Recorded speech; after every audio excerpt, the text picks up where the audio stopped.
आज की कहानी हमें 1955 में हुई एक घटना से रूबरू करवाती है, जब सेंट्रल ओरिजिन नाम के एक जंगली इलाके में हाइकिंग का ग्रुप अचानक से कहीं गुम हो जाता है। कई दिन उसे ढूंढा गया, लेकिन कहीं उसका कुछ अता पता नहीं चला। तब वहां से लोकल का कहना था कि हो सकता है कि वो एक वायरस से पीड़ित हो चुका है, जिस कारण वो कभी उस जगह से बाहर नहीं आ पाया। उस वायरस को वहां के लोकल हिल फीवर के नाम से पहचानते हैं। खैर, अब हमारी कहानी शुरू होती है उसी सेंट्रल ओरिजिन से सटे एक छोटे से घर से, जहां पर ब्लेक अपने कठोर पिता के साथ रहता है, जो उसे आए दिन डांटते रहते हैं। उन्हें हमेशा ये डर लगा रहता है कहीं उनके बेटे को कुछ हो न जाए। सुबह होने पर दोनों बाप बेटे शिकार पर निकलते हैं, जिस दौरान पिता जैक को जल्दी हिरन दिख जाता है, परंतु वो अपना निशाना लगाए उससे पहले ही वो गायब हो गया। यूं कहें कि उनकी आंखों के सामने से ओझल हो गया। इतने में ब्लैक को भी वो हिरन दूसरी दिशा में दिखाई दिया। वो जल्दी से उसके पीछे भागा, लेकिन जब तक वो निशाना लगाता उसके सामने से वो भी गायब हो गया। लेकिन यहाँ उसके जाने के बाद उसने एक और चीज को देखा जो आज से पहले उसने कभी नहीं देखा था। ये था तो इंसान, लेकिन दिखने में किसी जानवर जैसा लग रहा है। लेकिन इससे पहले कि वो उस पर गोली चलाता, उस काली परछाई में वो कहीं खो सा गया। तभी उसके पिता वहां आ गए, जिन्होंने उसे बहुत डांटा क्योंकि वो उन्हें बिना बताए यहाँ पर आ चुका था। अब दोनों वार्तालाप कर ही रहे होते हैं कि इतने में उन्हें किसी की आहट सुनाई देती है, जैसे कि मानो उन्हें कोई देख रहा हो। इसीलिए जैक फौरन अपने पिता को लेकर पास में ही बने एक ट्री हाउस में जाकर छुप जाता है, ताकि जो कुछ भी हो वो उससे बच सके। लेकिन उस चीज ने उन्हें देख लिया और अब उसे बच पाना तो बहुत मुश्किल है। धीरे धीरे करके वो उस ट्री हाउस में चढ़ना शुरू करता है, तो इधर जैक भी अपनी बंदूक उसी दिशा में तान कर बैठ जाता है, क्योंकि वो अपने बेटे को कुछ भी होने नहीं देगा। एक पल तो ऐसा आता है वो इतना करीब आ गया कि उसके शरीर के निकली गंध भी उसे आने लगी थी। लेकिन इतने में अचानक से नीचे एक हिरन आ गया, जिस चीज के चलते उसका ध्यान भटक जाता है और वो उसे मारकर अपने साथ ले गया। पर जैक ने नीचे देखा तो उसके होश उड़ गए।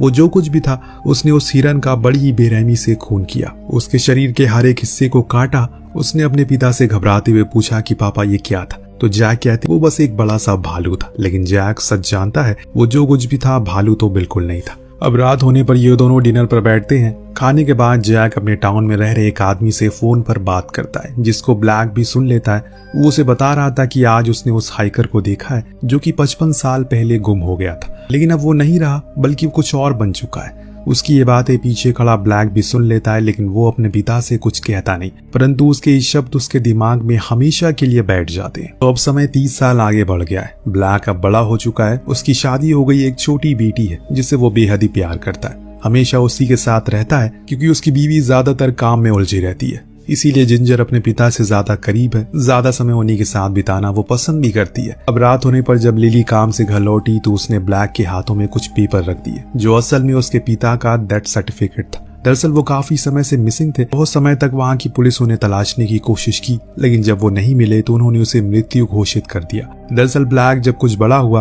तो अपने पिता को छोड़कर यहाँ शहर में आ गया, क्योंकि उसे वहाँ नहीं रहना था। लेकिन आज भी उसे इस बात का अफसोस होता है कि उसने उस दिन के बाद से कभी अपने पिता से बात क्यों नहीं की। उन्होंने तो हमेशा उसे अपने साथ रखा, लेकिन उसने अपने पिता को अकेले छोड़ दिया। इस बीच हम लिली का अपने बेटी के साथ संबंध भी देखते हैं, जो खराब तो नहीं है, लेकिन हाँ कहीं से अच्छा भी नहीं है, जो बात वो अच्छे से जानती है। और ये बात ब्लैक भी जानता है। इसीलिए अगले दिन जब वो ऑफिस लंच देने के लिए गया तो उसने लिली से कहा कि अब हमें अपने रिश्ते को समेटना होगा, वरना ये बिखर जाएगा, जो मैं नहीं चाहता हूँ। इसीलिए मैं चाहता हूँ कि हम लोग समर के लिए डैड के कॉटेज चले जाएं, जहाँ हम लोग एक अच्छा समय बिता सकेंगे। साथ में तुम भी जिंजर के करीब आ जाओगी। अब लिली भी मान जाती, क्योंकि दिल से तो वो यही चाहती थी, अपनी बेटी के वो करीब रहे। 2 दिन बाद ये लोग अपने सारे सामान वगैरह को पैक करके निकल जाते हैं उसी कॉटेज की तरफ। लेकिन जंगल के अंदर घुसने पर ब्लैक को वो रास्ता नहीं मिल रहा है जिससे कि उस कॉटेज तक पहुंचा जा सके। तभी उसे एक ट्री हाउस के पास खड़ा एक शख्स दिखाई दिया, जिसे उसने उस कॉटेज तक जाने का पता पूछा तो उससे देखते ही वो पहचान गया। दरअसल वो डैनी का बेटा डेरिक था, वही डैनी जो जैक का बहुत अच्छा दोस्त था। और इसी उसने उस दिन बात की जो ब्लैक ने सुनी। डेरिक कार में आकर बैठ जाता है और बताता है कि वो रास्ता बंद हो चुका है, पर हाँ दूसरा रास्ता जरूर है, चलो मैं तुम्हें वहां से पहुंचा देता हूँ। लेकिन लिली डेरिक से काफी डर रही थी। उसके पास बंदूक थी, लेकिन ब्लैक उसे शांत करते हुए कहता है कि यहाँ ये बहुत आम बात है, तुम डरो मत। इसके बाद अब दोनों ही आगे बढ़ते हैं, लेकिन जो रास्ता इन्हें उस कॉटेज तक लेकर जा रहा था वो बेहद ही अंधेरा हो चुका है, जिसके कारण अब पीछे बैठी लिली को डर सताने लगा है। तभी अचानक से ब्लैक को ट्रक के आगे कुछ अजीब सा दिखाई देता है। ये वही था जो उसने बचपन में देखा था। जी हाँ, वही 2 पैरों वाला इंसान जिससे वो बहुत ही ज्यादा डर चुका था।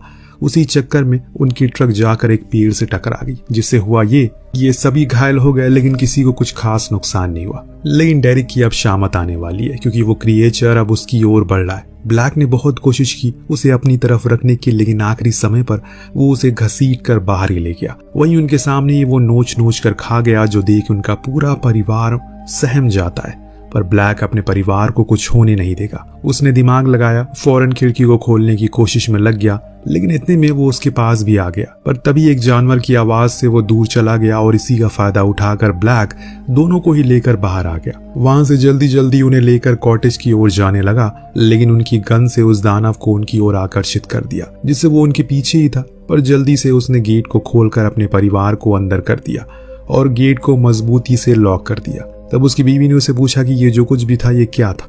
उसने जवाब में कहा, मैंने ही ऐसा कुछ बचपन में देखा था। उसके 2 इंसान की तरह पैर थे, पर अभी तक वो जिंदा है। मैंने ये नहीं सोचा था, लेकिन तुम लोग घबराओ मत, किसी को मदद के लिए बुलाता हूँ मैं।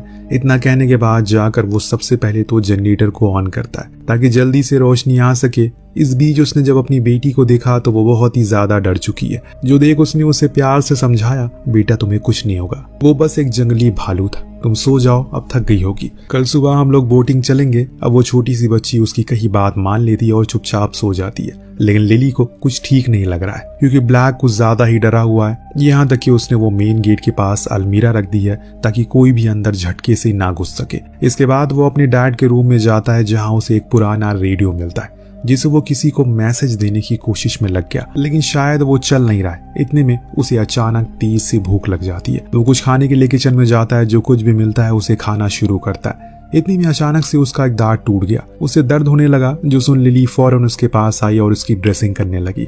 तभी उसकी नजर पड़ी उसके हाथ पर लगे एक घाव पर जो बहुत बड़ा है। उसने उसे पूछा कि ये कैसे लगा। वो तो ब्लैक का कहना है कि हो सकता है कि ये खिड़की खोलते टाइम लग गया हो, लेकिन लिली को नहीं लगता कि ये खिड़की खोलते हुए लगा होगा। उसने फौरन ही उसकी मरहम पट्टी कर दी और फिर खुद भी सोने चली गई। परंतु ब्लैक अभी भी मेन गेट पर ही था। वो उस पर कील ठोक रहा है। अचानक से उसके हाथ पर हथौड़ा लग गया। उसे कोई दर्द महसूस नहीं हुआ, जो देख वो भी शौक था कि उसे दर्द क्यों नहीं हुआ। काफी टाइम से इन कामों में वो लगा हुआ है, इसलिए प्यास लग जाती है। वो दोबारा से किचन में गया और बोतल का पूरा पानी पीने के बावजूद उसकी प्यास नहीं बुझती। वो टैप से पानी पीने लगा। और ये सब देखने के बाद आपको क्या लग रहा है, क्या हुआ है उसे? तभी उसे कुछ आवाज आई ऊपर वाले फ्लोर से, जो फ्लोर पहले खास उसके पिता का हुआ करता था, जहाँ पर काफी सारे जानवरों की खाल रखी थी जो उसके पिता को शिकार करके लाए थे। तब वो धीरे धीरे करके ऊपर जाने लगा। वहां जाकर उसे पता लगा वो आवाज तो एक मकड़ी की थी जो कि अलमीरा के अंदर से चल रही थी। पर एक मिनट, उसे मकड़ी की चलने की आवाज कैसे आ रही है? कुछ अजीब नहीं हो रहा है उसके साथ। इस चीज को लेकर वो खुद भी परेशान है। खैर यहाँ एक बारी फिर से उसे किसी की चलने की आवाज आती है। वो नीचे आता है, लेकिन तभी वो क्रिएचर उसके दरवाजे के डॉग होल से उसके पैर को खींच लेता है, जिससे ब्लैक जोर जोर से चिल्लाने लगता है। तभी इतने में वहां पर लिली आकर उस दानव पर कई बार वार करती है, जिससे वो चला जाता है। परंतु ब्लैक अब बुरी तरह से घायल हो चुका है। उसके पास अब खड़े होने तक की क्षमता नहीं बची। पर इस दौरान हम उसके शरीर में कुछ बदलाव देखते हैं, जिस चीज को लिली नोटिस भी करती है। जैसे उसका मुंह अब सूज जाता है, शरीर में बहुत ज्यादा पसीना आ रहा है, जैसे कि मानो वो बहुत दूर से भाग कर आए। इतनी में अचानक से वो बेहोश भी हो जाता है। जब उसकी आंख खुली, उसने देखा कि उसकी बीवी रेडियो से किसी से बात कर रही है, मदद के लिए उन्हें यहाँ पर बुला रही है। उसकी बातों से हमें पता लगता है कि शायद ब्लैक किसी वायरस से पीड़ित हो गया है, ऐसा उसका मानना है। परंतु जब वो यहाँ आए थे तब तक तो सब कुछ ठीक था, फिर ये अचानक कैसे हुआ? इतने में अचानक से उसके पीछे ब्लैक आ गया, जो देख लिली हैरान हो गई। वो कुछ ज्यादा ही बदल चुका है, इसीलिए वो उसे ले जाकर आराम करने को कहती है। लेकिन अब ब्लैक खुद अपने हाथों से लिख कर देता है कि वो मर रहा है, प्लीज कुछ करो। यहाँ तक कि अब उसकी दुनिया को देखने का नजरिया बदल चुका है। वो अपनी आंखों से कुछ और ही देख रहा है। ऊपर से उसके बाल झड़ने शुरू हो गए। जरूर वो किसी दूसरी चीज में तब्दील हो रहा है, जो चीज उसकी बेटी भी देख रही है। इस दौरान लिली नोटिस करती है कि उसके हाथ का घाव अब बुरी तरह से सड़ चुका है। वो उसके ऊपर मरहम पट्टी करती है, लेकिन तभी ब्लैक गुस्से में उसे दूर चला जाता है। खुद से ही अपने हाथों को खाना शुरू करता है, जो देख दोनों ही बाप बेटी डर जाते हैं। वही चुपचाप खड़ी रह गई, लेकिन ब्लैक ने उन्हें कुछ नुकसान नहीं पहुंचाया। देन अब बिली को याद आया कि उसने बाहर ब्लैक के डैड की कार देखी। वो फौरन उसकी चाबियां लेकर बाहर गई ताकि वो लोग इस कार की मदद से यहाँ से निकल सके। लेकिन वो कार काफी टाइम से खड़ी थी, इतनी आसानी से तो वो शुरू नहीं होने वाली। अचानक तभी वो दानव फिर उन पर हमला करता है, लेकिन इस बारी ब्लैक उसे खुद लड़ता और अपने परिवार को घर के अंदर जाने को कहता है। दोनों माँ बेटी घबराते हुए घर के अंदर चले जाते हैं। लेकिन जब ब्लैक वापस आता है, अब वो ब्लैक नहीं रहा बल्कि वो और कोई बन चुका है, जिस चीज को देख उसकी बेटी उसके सर पर हाथ रखकर कहती है, डैड आप घबराइए मत, सब कुछ ठीक हो जाएगा, ये सब कुछ बस एक परीक्षा है। अभी वो उल्टियां करने लगता है जिसमें उसी दानव की उंगलियों को अपने मुंह से बाहर निकाल दिया। जो देख वो दोनों और ज्यादा डर गए, ये सब क्या हो रहा है। इतने में लिली पर भी हमला करने की वो कोशिश करता है, लेकिन न जाने क्यों अहम समय पर वो रुक गया। शायद कहीं न कहीं उसे ये पता है कि ये उसका परिवार है। इतनी वहां पर वो दानव फिर से आता है। तब दोनों में बड़ी भयंकर लड़ाई होती है। इस बीच में लिली भी उस दानव पर वार करती है, लेकिन उसे कोई फायदा नहीं होता क्योंकि तब तक ब्लैक ने उसे पूरे शरीर को चीर कर रख दिया। लेकिन जब मरने के बाद उसकी नजर उस दानव के हाथ पर गई तो उसकी पैरों के नीचे से जमीन खिसक गई। दरअसल ये उसके पिता थे। जी हाँ दोस्तों, जैक था ये, जो जानने के बाद वो घर से चला गया। तब जिंजर ने अपनी माँ से पूछा कि उसके डैड को क्या हुआ। उसने बताया कि उसके दादाजी को एक बीमारी हो गई जो कि अब उसके पिता को भी हो चुकी है। दरअसल पूरा माजरा आज से नहीं बल्कि कई 100 साल से चलते हुए आ रहा है। इस जंगल में कुछ 1995 में जो हाइकर की टीम भटक गई थी वो इस चीज का शिकार हुई थी। एक दानव है इस जंगल में जिसके काटने से इंसान ऐसा हो जाता है। हो सकता है कि उस टीम के साथ भी ऐसा हुआ होगा, फिर जैक के साथ भी और अंत में ब्लैक के साथ भी वही हादसा हुआ। जब ये लोग यहाँ रहे थे तो कार की विंडो पर उस दानव ने अपना हाथ मारा तो उसी से ब्लैक को वो कट लग गया जिससे सब कुछ शुरू हुआ है और कहानी यहाँ तक आ पहुंची।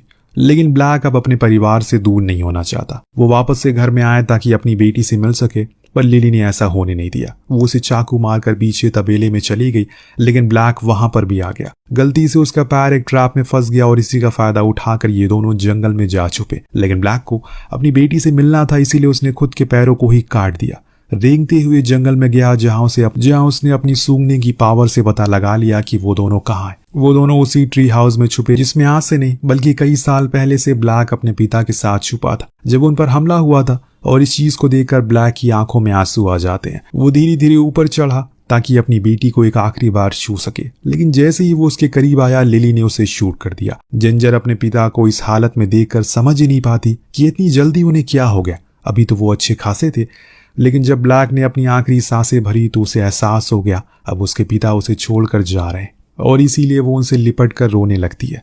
ये पल बेहद ही भावुक था क्योंकि उन्हें जरा सा भी अंदाजा नहीं था कि जिस जगह पर वो खुद के रिश्ते को मजबूत करने आए थे वही जगह उन्हें सबसे दर्दनाक पल देखने को मिलेंगे। जंगल में आए तो 3 लोग थे, लेकिन वापस जाएंगे सिर्फ 2। ब्लैक के पिता ने भी इस तरह की जिंदगी न जाने कितने सालों से जी थी। जब उन्होंने अपने परिवार को देखा तो हो सका कि वो उन्हें मारने नहीं बल्कि उनसे मिलने आए हो, लेकिन उनकी एक गलती ने सब कुछ खत्म कर दिया। तो आपको कहानी कैसी लगी हमें कमेंट करके जरूर बताएगा। मिलते हैं अगले वीडियो में। Thank you so much watching, peace out. जिससे कि वो वहीं नीचे गिरकर मारा गया।